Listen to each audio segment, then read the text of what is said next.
Hello students, आज के इस वीडियो में हम मैथ्स का एक इम्पॉर्टेंट सेगमेंट ट्रिग्नोमेट्री स्टार्ट करेंगे, जिससे बोर्ड एग्जाम में 10+ मार्क्स के क्वेश्चन पूछे जाते हैं।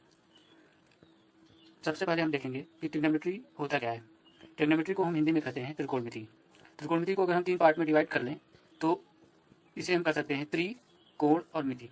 त्रि मीन्स होता है 3, कोण मीन्स जिसे हम इंग्लिश में एंगल कहते हैं, मिति मीन्स होता है measurement.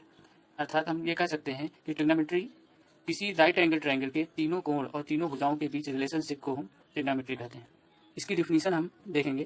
Trigonometry is a branch of mathematics in which we study about the relation between sides and angle of a right angle triangle. मतलब ट्रिग्नोमेट्री मैथ का एक ब्रांच है जिसमें हम किसी राइट एंगल ट्रायंगल के साइड्स और एंगल के बीच रिलेशनशिप को स्टडी करते हैं। इसमें हम केवल एक टाइप के ट्रायंगल के बारे में पढ़ते हैं, right angle triangle. Right angle triangle में सबसे बड़ी साइड को हम हाइपोटेनस बोलते हैं और परपेंडिकुलर और बेस 3 साइडें होती हैं। सबसे बड़ी साइड हाइपोटेनस और बाकी दोनों साइड में एक परपेंडिकुलर होता है, एक बेस होता है। अब ये डिसाइड करने के लिए कि कौन सा परपेंडिकुलर है कौन सा बेस है, ये डिपेंड करता है कि किस एंगल के रिस्पेक्ट में हम देखते हैं। अगर हम एंगल सी के रिस्पेक्ट में देखते हैं, जिसे हम थीटा मान लें, तो एंगल के सामने वाली साइड ए बी परपेंडिकुलर होगा, जिसे हम हिंदी में लंब कहेंगे। और अगर एंगल ए को हम लेते हैं तो इसके सामने वाली साइड बी सी परपेंडिकुलर होगा। इसी तरीके से बेस की बात करें तो एंगल के नीचे वाली साइड को हम बेस कहते हैं। तो एक तरीके से हम देखें तो एंगल सी अगर लेते हैं हम तो ए बी परपेंडिकुलर होगा और बी सी बेस होगा। इसी तरीके से अगर एंगल ए को हम लेते हैं तो एंगल ए के सामने वाली साइड बी सी परपेंडिकुलर होगा और ए बी जो होगा वो बेस होगा। राइट एंगल ट्रायंगल से रिलेटेड एक इंपॉर्टेंट थ्योरम है जिसका यूज हम ट्रिग्नोमेट्री में करते हैं। इसका नाम है पाइथागोरस थ्योरम। पाइथागोरस थ्योरम क्या होता है? पाइथागोरस थ्योरम के अकॉर्डिंग हाइपोटेनस जो राइट एंगल ट्रायंगल की जो सबसे बड़ी साइड होती है उसका स्क्वायर इक्वल होता है बेस के स्क्वायर प्लस परपेंडिकुलर के स्क्वायर। अगर हम इसे शॉर्ट फॉर्म में लिखें तो हाइपोटेनस को अगर h लिखते हैं तो h के square equal to B square plus P square. इससे आगे हम ट्रिग्नोमेट्रिकल रेशियो के बारे में पढ़ेंगे, जिसे हम त्रिकोणमितीय अनुपात कहते हैं। त्रिकोणमितीय अनुपात पढ़ने के लिए हम कुछ सिंबल को मान लेते हैं। जैसे एंगल को हम थीटा मान लेते हैं। एक ट्रायंगल है ए बी सी, इसमें हम एंगल सी को थीटा मान लेते हैं और हाइपोटेनस को h, परपेंडिकुलर को p और बेस को b मान लेते हैं। तो हमारा त्रिकोणमितीय अनुपात क्या हो जाएगा? Sine theta is equal to perpendicular upon hypotenuse, जिसे p बाई एच लिखेंगे। Cos theta is equal to base upon hypotenuse, जिसे b बाई एच लिखेंगे। और tan theta is equal to perpendicular upon base, जिसे p बाई b लिखेंगे। इसी तरीके से cot theta is equal to base upon perpendicular, जिसे हम b बाई p लिखेंगे। Sec theta is equal to hypotenuse upon base, जिसे हम h बाई b लिखेंगे। Cosec theta is equal to hypotenuse upon perpendicular. एक तरीके से देखें तो साइन का जस्ट अपोजिट है कॉसेक। तो अगर साइन को याद कर लेते हैं तो कॉसेक आसानी से हमें याद हो जाएगा। इसी तरीके से कॉस का जस्ट अपोजिट है सेक, टेन का जस्ट अपोजिट है कॉट। इसी तरीके से अगर हम साइन और कॉसेक को अगर मल्टीप्लाई करते हैं, क्योंकि ये दोनों एक दूसरे के अपोजिट हैं, तो परपेंडिकुलर परपेंडिकुलर से कट जाएगा, हाइपोटेनस हाइपोटेनस से कट जाएगा, तो हमारा आ जाएगा 1। तो हमारा नया फार्मूला बन जाता है sine theta into cosec theta is equal to 1। Sine theta की वैल्यू अगर निकालें तो 1 अपॉन कॉसेक हो जाएगा और कॉसेक थीटा की वैल्यू निकालें तो 1 अपॉन साइन हो जाएगा। इसी तरीके से कॉस और सेक ये दोनों एक दूसरे के अपोजिट हैं, तो कॉस और सेक को एक दूसरे को मल्टीप्लाई करते हैं तो बेस बेस से कट जाएगा, हाइपोटेनस हाइपोटेनस से कट जाएगा, तो इसकी वैल्यू भी बना जाएगी। तो सिमिलरली हमारा फार्मूला बन जाएगा cos theta into sec theta is equal to 1, cos theta is equal to 1 upon sec theta और sec theta is equal to 1 upon cos theta. इसी तरीके से टैन और कॉट को आपस में मल्टीप्लाई करें तो टैन थीटा और कॉट थीटा भी एक दूसरे के अपोजिट ही हैं, तो टैन थीटा और कॉट थीटा को मल्टीप्लाई करते हैं तो P upon B perpendicular perpendicular से कट जाएगा, बेस बेस से कट जाएगा, तो इसकी वैल्यू भी हमारी 1 आ जाएगी। टैन तो हमारा नया फार्मूला बन गया tan theta into cot theta is equal to 1, tan theta is equal to 1 upon cot theta और cot theta is equal to 1 upon tan theta. Formula पढ़ने के बाद अब हम एक्सरसाइज के कुछ क्वेश्चंस को सॉल्व करेंगे। एक्सरसाइज 8.1 पहला क्वेश्चन है, in triangle ABC right angle at B. मतलब एक ट्रायंगल एबीसी है जो बी पॉइंट पे 90 डिग्री का एंगल बनाता है। इसमें दिया गया है कि A B is equal to 24 centimetre, B C is equal to 7 और फिर डिटरमाइन करना है हमें साइन ए, कॉस ए, फिर साइन सी और कॉस सी। तो हमने एक ट्रायंगल बना लिया ए बी सी, इसमें ए बी 24 दिया गया है, बी सी दिया गया है 7 और पी एंगल पे 90 डिग्री का कोण बनना है। पहले हम हाइपोटेनस फाइंड करेंगे। हाइपोटेनस के लिए हम क्या करेंगे? पाइथागोरस थ्योरम का यूज़ करेंगे। ए सी का square equal to A B का स्क्वायर प्लस बी सी का स्क्वायर। तो ए सी हो जाएगा, ए सी स्क्वायर है उधर जाएगा तो रूट हो जाएगा, अंडर रूट ए बी की वैल्यू 24 दिया गया है और बी सी की वैल्यू दिया गया है 7, तो 24 का स्क्वायर प्लस 7 का स्क्वायर हो जाएगा। 24 का स्क्वायर 576 और 7 का स्क्वायर 49। इन दोनों को ऐड करेंगे तो हो जाएगा 625। 625 का स्क्वायर रूट होता है 25, तो हमारा ए सी इक्वल टू हो जाएगा 25। अब हमें तीनों साइड पता चल गया। अब हम क्या करेंगे? साइन ए इक्वल टू होता है परपेंडिकुलर अपॉन हाइपोटेनस। अब हम देखेंगे कि ए के रिस्पेक्ट में परपेंडिकुलर हमारा होगा बी सी और बेस होगा ए बी। तो परपेंडिकुलर की वैल्यू है 7 और बेस की वैल्यू है बेस ये हो जाएगा और हाइपोटेनस, तो हमें क्या लेना है, sine equal to perpendicular upon hypotenuse. तो परपेंडिकुलर हमारा 7 है और हाइपोटेनस 25, तो 7/25 हो जाएगा। इसी तरीके से कॉस ए की वैल्यू बेस अपन हाइपोटेनस होता है, तो बेस हमारा 24 है और हाइपोटेनस 25। इसी तरीके से सेकंड वाला करेंगे तो हमें सी निकालना है, ए के रिस्पेक्ट में नहीं लेना है। तो हम एक ट्रायंगल और बना लेंगे फिर से इसी को, A B C, A B 24, B C 7 और ए सी जो है 25 हमने सॉल्व करके निकाला है। इसके बाद अब हमारा साइन सी के रिस्पेक्ट में देखना है, तो सी के रिस्पेक्ट में ए बी परपेंडिकुलर और बी सी बेस हो जाएगा, हाइपोटेनस वही रहेगा। तो sine C is equal to perpendicular upon hypotenuse, तो परपेंडिकुलर 24, हाइपोटेनस 25, तो 24/25 हो जाएगा। Cos C is equal to base upon hypotenuse, base हमारा 7 है, हाइपोटेनस 25, तो इस तरीके से आंसर हमारा हो जाएगा 7/25। अगला क्वेश्चन हमारा क्वेश्चन नंबर 2। इसमें कह रहा है in figure find tan p minus cot r। Figure में दिया गया है पी क्यू आर एक राइट एंगल ट्रायंगल है, इसमें P Q 12 centimetre, P R जो है 13 सेंटीमीटर, क्यू आर की वैल्यू नहीं दिया गया है। तो ये राइट एंगल ट्रायंगल है, तो पहले हम क्यू आर की वैल्यू फाइंड करेंगे पाइथागोरस थ्योरम से। तो हम क्यू आर की वैल्यू फाइंड कर सकते हैं, Q R equal to direct लिख सकते हैं पी आर का स्क्वायर माइनस पी क्यू का स्क्वायर, पी क्यू का स्क्वायर। अब हमें पी आर की वैल्यू दिया गया है 13 का स्क्वायर माइनस पी क्यू दिया गया है 12 का square. Q R equal to 13 का स्क्वायर 169 माइनस 12 का स्क्वायर 144, तो माइनस करने के बाद आएगा हमारा 25, इसका स्क्वायर रूट होता है 5, तो क्यू आर की वैल्यू हमारी हो जाएगी 5 सेंटीमीटर। क्यू आर की वैल्यू 5 सेंटीमीटर आ गया। अब हम tan p और cot r की वैल्यू निकालेंगे।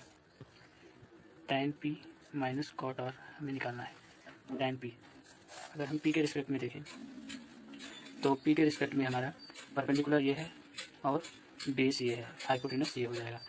तो tan की वैल्यू होता है, tan का मान अगर हम देखें तो tan का होता है परपेंडिकुलर अपॉन बेस और cot का होता है बेस अपॉन परपेंडिकुलर, इसी का अपोजिट। तो अगर हम इससे देखें तो p के रिस्पेक्ट में परपेंडिकुलर हमारा 5 और बेस हमारा 12 हो जाएगा, तो 5/12 माइनस अगर हम r के रिस्पेक्ट में देखें तो r के रिस्पेक्ट में हमारा परपेंडिकुलर ये हो जाएगा और बेस ये हो जाएगा 5 और परपेंडिकुलर 12 हो जाएगा। तो ये हमारा पहले बेस है, तो बेस की वैल्यू लिखेंगे 5 और परपेंडिकुलर की वैल्यू 12, दोनों सेम वैल्यू है इसलिए हमारा कट के हो जाएगा 0। ये हमारा आंसर। अगला क्वेश्चन है हमारा क्वेश्चन नंबर 3। इसमें कह रहा है if sine is equal to 3/4 calculate cos A and tan A. तो साइन ए की वैल्यू दिया गया है 3/4, हमें कैलकुलेट करना है कि कॉस ए और tan ए की वैल्यू क्या होगी। तो सबसे पहले हम क्या करेंगे, साइन ए की वैल्यू दिया गया है 3/4, साइन ए का फार्मूला क्या होता है, साइन ए इक्वल टू होता है परपेंडिकुलर अपॉन हाइपोटेनस। तो एक हम ट्रायंगल बनाएंगे, राइट एंगल ट्रायंगल।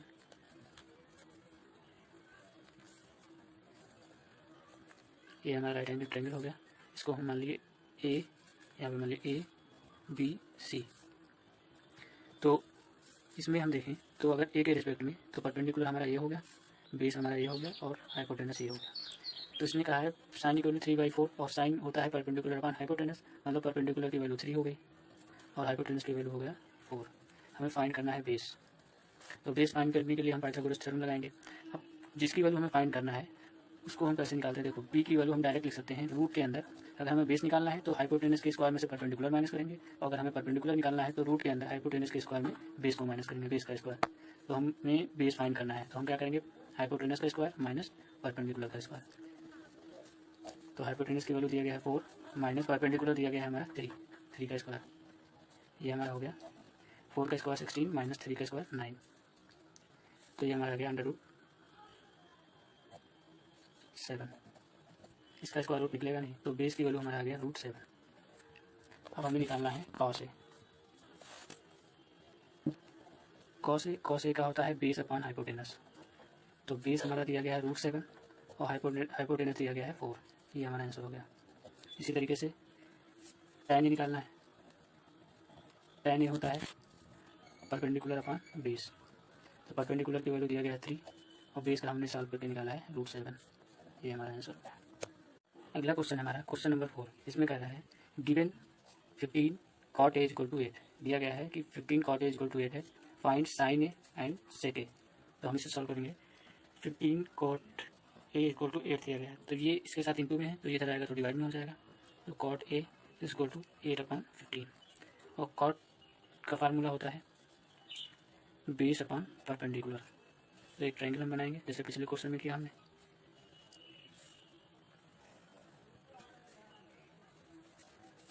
ए बी सी। अब हमारा एंगल ए दिया गया है कॉट ए, तो ए के रिस्पेक्ट में ये परपेंडिकुलर हो जाएगा, ये बेस हो जाएगा और ये हाइपोटेनस। तो इसमें दिया गया है बेस, बेस की वैल्यू हो जाएगी हमारा 8, परपेंडिकुलर की वैल्यू हो जाएगा 15। हमें हाइपोटेनस फाइंड करना है, तो पाइथागोरस थ्योरम लगाएंगे तो हाइपोटेनस इक्वल टू लिख सकते हैं अंडर रूट बेस का स्क्वायर प्लस परपेंडिकुलर का स्क्वायर। तो हमारा हो जाएगा रूट बेस का स्क्वायर दिया गया है 8 का स्क्वायर, परपेंडिकुलर है 15। तो इसे सॉल्व करेंगे तो हमारा हो जाएगा 8 का स्क्वायर 64, 15 का स्क्वायर 225। ये हो जाएगा हमारा 289। 289 स्क्वायर रूट होता है हमारा 17 का, मतलब इसका स्क्वायर रूट होगा 17। तो हाइपोटेनस की वैल्यू हमारा हो गया 17। अब हमें तीनों साइड पता चल गया। अब हमें किसी वैल्यू कोई भी वैल्यू फाइंड करना है तो वो आसानी से पता चल जाएगा। हमें फाइंड करना था साइन ए और सेक ए। तो हमारा हो जाएगा साइन ए का फार्मूला होता है परपेंडिकुलर अपॉन हाइपोटेनस। तो परपेंडिकुलर की वैल्यू 15 और हाइपोटेनस की वैल्यू 17, तो हो जाएगा 15 अपॉन 17। ये हमारा आंसर हो गया। दूसरा फाइंड कर रहा था सेक ए। तो सेक ए कास का उल्टा होता है, कास होता है बेस अपॉन हाइपोटेनस, तो ये हो जाएगा हाइपोटेनस अपॉन बेस, क्योंकि ये कास का उल्टा होता है। तो हाइपोटेनस की वैल्यू 17 और बेस की वैल्यू हमारा है 8। ये हमारा आंसर हो गया। अगला क्वेश्चन है हमारा क्वेश्चन नंबर 5। इसमें कह रहा है given sec theta is equal to 13/12, calculate all other trigonometrical ratio. मतलब सेक का दिया गया है तो बाकी बचे 5, उन पाँचों रेशियो का वैल्यू हमें निकालना है। तो पहले हम लिखेंगे sec theta is equal to 13/12, ये दिया गया है। तो सेक थीटा का फार्मूला क्या होता है? सेक थीटा का फार्मूला होता है हमारा हाइपोटेनस अपॉन बेस, क्योंकि कास का होता है बेस अपॉन हाइपोटेनस, कास का जैसे अपोजिट सेक थीटा होता है। तो इससे हमें क्या क्या मिल जाएगा? हाइपोटेनस 13 और बेस हमें मिल जाएगा 12। तो पहले हम एक ट्रायंगल बना लेंगे ए बी सी। अगर हम इस एंगल को थीटा मान लेते हैं तो ये हमारा परपेंडिकुलर, ये बेस और ये हाइपोटेनस। तो हाइपोटेनस हमें दिया गया है 13, बेस दिया गया है 12, परपेंडिकुलर हमें फाइंड करना है। तो पाइथागोरस थ्योरम से परपेंडिकुलर की वैल्यू हम निकालने के लिए क्या करते हैं कि हाइपोटेनस के स्क्वायर से बेस का स्क्वायर माइनस करेंगे, उसका रूट ले लेंगे। तो अंडर रूट के अंदर हाइपोटेनस का स्क्वायर माइनस बेस का स्क्वायर। तो हमारा हो गया हाइपोटेनस की वैल्यू 13 का स्क्वायर माइनस बेस 12 है, 12 का स्क्वायर, रूट के अंदर 13 का स्क्वायर 169 माइनस 144, यह जाएगा 25। इसकी वैल्यू होती है 5। तो परपेंडिकुलर की वैल्यू होगी हमारा 5। अब हमें बाकी के पांचों निकालने हैं, तो एक एक करके निकालेंगे। साइन थीटा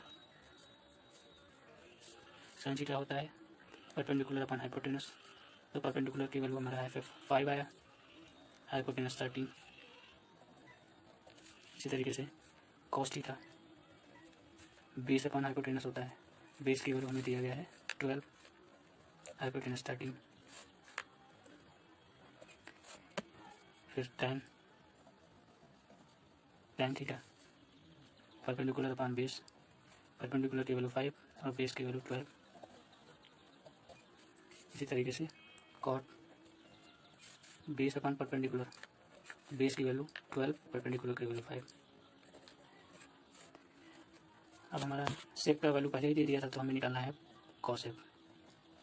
कॉसेक थीटा होता है साइन का उल्टा, साइन की वैल्यू होता है परपेंडिकुलर अपॉन हाइपोटेनस, तो कॉसेक हो जाएगा हाइपोटेनस अपॉन परपेंडिकुलर, तो हो जाएगा 13/5।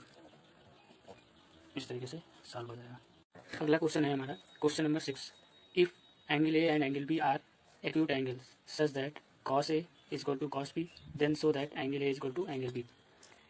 तो हमने एक राइट एंगल ट्रायंगल बना लिया। इसने कहा था कि एंगल ए और एंगल बी एक्यूट एंगल है, तो एंगल ए और एंगल बी 90 डिग्री से कम है एक्यूट एंगल, और एंगल सी हो जाएगा 90 डिग्री। और इसने दिया है कि कॉस ए कॉस बी के इक्वल है। हमें प्रूव करना है कि एंगल ए और एंगल बी भी इक्वल होंगे। तो cos A equal to cos B.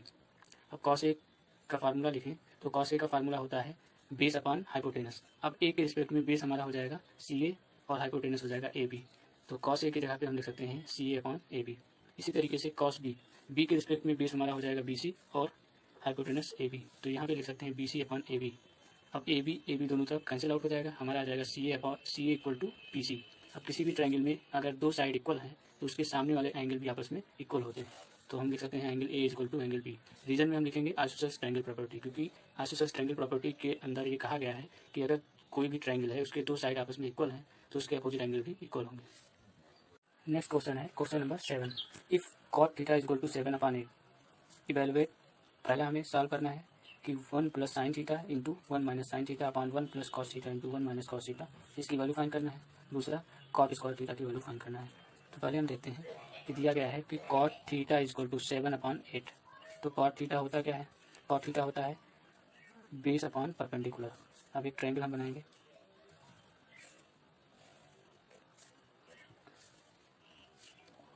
अगर ये एंगल थीटा है तो ये हमारा परपेंडिकुलर, ये बेस और ये हाइपोटेनस।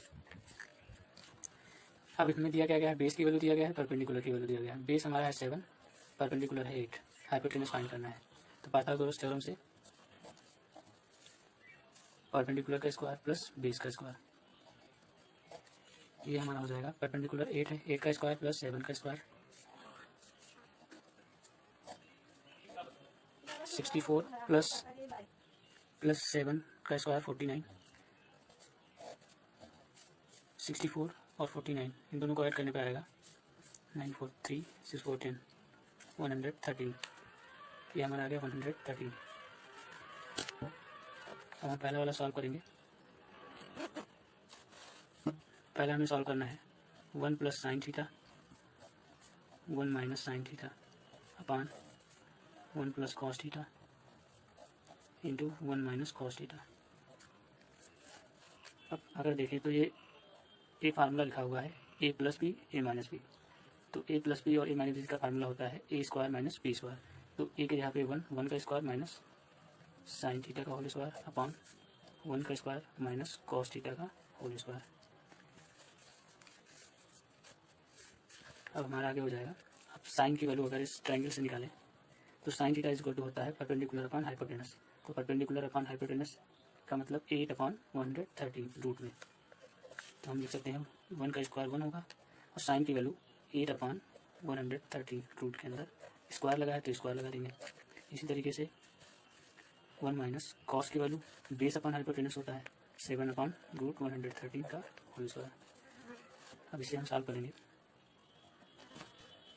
तो 1 वैसे रहेगा, 8 का स्क्वायर 64, इसका स्क्वायर होगा तो रूट हट जाएगा 113 अपन 1 कर लेंगे। सिमिलरली इसे भी 7 का स्क्वायर 49 अपॉन 113, क्रॉस मल्टीप्लाई होगा 113 माइनस 64 अपॉन 113, 113 माइनस 49 अपॉन 113, ये से कैंसिल आउट हो जाएगा। इसको माइनस करेंगे तो आएगा 49, ये आएगा 64। ये हमारा आंसर हो जाएगा। सेकेंड वाला कॉट स्क्वायर थीटा। अब कॉट थीटा की वैल्यू हमें दिया गया है 7/8। तो कॉट थीटा इसको हम लिख सकते हैं कॉट थीटा का होल स्क्वायर। तो कॉट थीटा की वैल्यू 7/8, इसका होल स्क्वायर, तो इसकी वैल्यू आ जाएगी 49/64। अगला क्वेश्चन है question number 8। If 3 cot A is equal to 4, check whether 1 minus tan square A upon 1 plus tan square A is equal to cos square A minus sine square A or not. मतलब ये बताना है कि इसकी value इसके equal होगी या नहीं। तो हम चेक कर लेते हैं। इसी तरीके से जैसे दिया गया है 3 cot A is equal to 4, तो cot A is equal to हम लिख सकते हैं 4/3। ट्रायंगल बनाएंगे ए बी सी। ए के रिस्पेक्ट में cot A की वैल्यू होती है base upon hypotenuse, base upon perpendicular, base upon perpendicular. तो बेस की वैल्यू 4, परपेंडिकुलर की वैल्यू 3 और हाइपोटेनस की वैल्यू हमें फाइंड करना है। तो हाइपोटेनस इक्वल टू होता है पाइथागोरस थ्योरम से बेस का स्क्वायर प्लस परपेंडिकुलर का स्क्वायर। बेस की वैल्यू 4 का स्क्वायर प्लस 3 का स्क्वायर, ये हो जाएगा 16 प्लस 9 25, इसकी वैल्यू हो जाएगी 5। हाइपोटेनस की वैल्यू हमें पता चल गया 5। चेक कर लेते हैं LHS। पहले LHS चेक करेंगे। लेफ्ट हैंड साइड हमारा है 1 minus tan square upon 1 plus tan square. 1 minus tan की वैल्यू होता है परपेंडिकुलर अपॉन बेस, 3/4 का होल स्क्वायर लगा हुआ है। इसी तरीके से 3/4 का होल स्क्वायर 9/16 9/16 ये भी हो जाएगा। Cross multiply 16/9 16 - 9/16। इसी तरीके से इसमें भी 16 + 9/16 ऊपर आएगा 7/16 25/16 7/25। LHS की वैल्यू 7/25। RHS चेक करेंगे। RHS हमें निकालना है cos square A minus sine square ए। तो cos की वैल्यू हमारा दिया गया है, cos का होता है बेस/हाइपोटेनस, तो बेस हमारा है 4/हाइपोटेनस 5। साइन का होता है परपेंडिकुलर/हाइपोटेनस 3/5। 16/25 माइनस 9/25, इसको माइनस कर लेंगे। बेस सेम है 16 - 9 हमारा आ जाएगा 7/25। तो LHS की वैल्यू भी 7/25 थी, RHS की वैल्यू भी 7/25। तो यहाँ लिखेंगे LHS = RHS। अगला क्वेश्चन है question number 9। In triangle ABC right angle right B, मतलब एक ट्राइंगल ABC है जो जिसका पॉइंट B पर 90 डिग्री एंगल बना है। If tan A = 1/√3 find the value. फिर हमें ये वैल्यू फाइंड करना है। पहले हम एक ट्राइंगल बनाएंगे।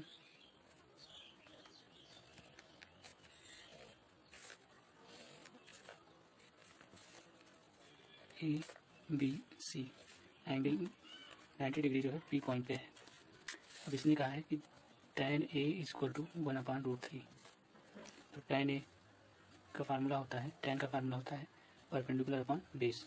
तो परपेंडिकुलर की वैल्यू अब A के रिस्पेक्ट में बात करें तो ये परपेंडिकुलर होगा। परपेंडिकुलर की वैल्यू 1, बेस की वैल्यू √3। हाइपोटेनस हमें फाइंड करना है पहले। तो हाइपोटेनस पाइथागोरस थ्योरम से हाइपोटेनस की वैल्यू हो जाएगी √ परपेंडिकुलर का स्क्वायर प्लस बेस का स्क्वायर 1 का स्क्वायर प्लस √3 का स्क्वायर। 1 का स्क्वायर 1 होगा, √3 का स्क्वायर करेंगे तो 3 आएगा। √3 और 1 4, 4 का स्क्वायर रूट 2। तो हाइपोटेनस की वैल्यू 2 हो जाएगी। अब हमें फाइंड करना है sine A cos C plus cos A sine C। Sine A अब A के रिस्पेक्ट में देखेंगे और जब C रहेगा तो C के रिस्पेक्ट में देखना है। पहले साइन A, तो साइन A साइन की वैल्यू होता है परपेंडिकुलर/हाइपोटेनस। तो A के रिस्पेक्ट में परपेंडिकुलर 1 और हाइपोटेनस 2। तो साइन A की वैल्यू लिखेंगे 1/2। इसी तरीके से cos A cos C। C के रिस्पेक्ट में बात करें तो cos की वैल्यू होता है बेस/हाइपोटेनस। तो C के रिस्पेक्ट में C के सामने वाला परपेंडिकुलर, तो परपेंडिकुलर √3, बेस हमारा 1 और हाइपोटेनस 2। तो बेस/हाइपोटेनस लिखना है तो 1/2। cos C की वैल्यू भी हो जाएगी 1/2 प्लस cos A की बात करें तो फिर एंगल A के रिस्पेक्ट में परपेंडिकुलर ये हो जाएगा, बेस ये हो जाएगा। तो बेस/हाइपोटेनस होता है cos का, तो बेस की वैल्यू √3 हाइपोटेनस 2। तो यहाँ पे लिखेंगे √3/2 इंटू साइन A के रिस्पेक्ट में साइन C होगा, यहाँ पे साइन C होगा। और यहाँ क्वेश्चन में दिया गया साइन C। अब साइन C के रिस्पेक्ट में देखें तो C के रिस्पेक्ट में साइन की वैल्यू होती है परपेंडिकुलर/हाइपोटेनस, और C के रिस्पेक्ट में BA जो होगा √3 ये परपेंडिकुलर होगा और हाइपोटेनस 2। तो परपेंडिकुलर/हाइपोटेनस मतलब √3/2 यहाँ भी होगा। तो हमारा वैल्यू आ जाएगा ये 1/4 और ये हो जाएगा √3 का √3 से होगा 3/4। बेस सेम है तो 3 1 4 4/4 ये हो जाएगा 1। ये हमारा आंसर हो गया। सेकेंड वाला इसी तरीके से। सेकेंड हमें करना है cos A cos C sin A sin C। cos A cos C minus sin A sin C। तो पहले cos की वैल्यू निकाल लें। cos की वैल्यू cos यहाँ पे हमने cos A और cos C दोनों की वैल्यू निकाली है। cos A की वैल्यू √3/2, cos C की वैल्यू 1/2। यहाँ लिखेंगे cos A √3/2 cos C 1/2 minus sin A sin C की वैल्यू sin A की वैल्यू 1/2 और sin C की वैल्यू √3/2। यहाँ भी हो जाएगा 1/2 √3/2। तो यहाँ पे √3/4 माइनस √3/4 ये हमारा हो जाएगा 0। अगला क्वेश्चन हमारा question number 10। In triangle PQR right angle right true और दिया गया है P R plus Q R equal to 25, P Q equal to 5 centimetre. तो डिटरमाइन करना है the value of sine P, cos P, tan P. तो हम पहले क्या करेंगे, एक ट्रायंगल बना लेंगे, पी क्यू आर के ऊपर 90 डिग्री का एंगल बनना है। अब हम क्या करेंगे, पी क्यू की वैल्यू 5 सेंटीमीटर दिया गया है और P R plus Q R की का सम दिया गया है। तो अगर क्यू आर इक्वल टू हम एक्स मान लें तो पी आर इक्वल टू हो जाएगा 25 माइनस एक्स। तो हम पाइथागोरस थ्योरम अगर लगाएं तो पी आर का square equal to Q R का स्क्वायर प्लस पी क्यू का स्क्वायर। पी आर की वैल्यू 25 माइनस एक्स का whole square equal to X square plus 5 square. इसको हम कर सकते हैं ए माइनस बी का होल स्क्वायर 25 का square plus X square minus 2 into 25 into X. ये हो जाएगा एक्स स्क्वायर और ये हो जाएगा 25 का स्क्वायर। 25 का square 625 plus X square minus 50x equal to X square plus 25। X square से एक्स स्क्वायर कैंसिल आउट हो जाएगा, 625 इसको इधर लाएंगे माइनस में और उधर जाएगा तो प्लस में हो जाएगा।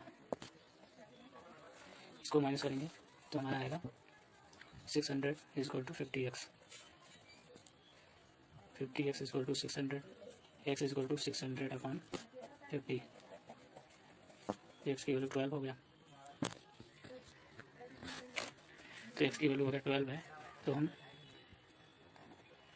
क्यू आर को हमने x माना था, x की वैल्यू 12, तो पी आर की वैल्यू 25 माइनस 12 हो जाएगा 13 सेंटीमीटर।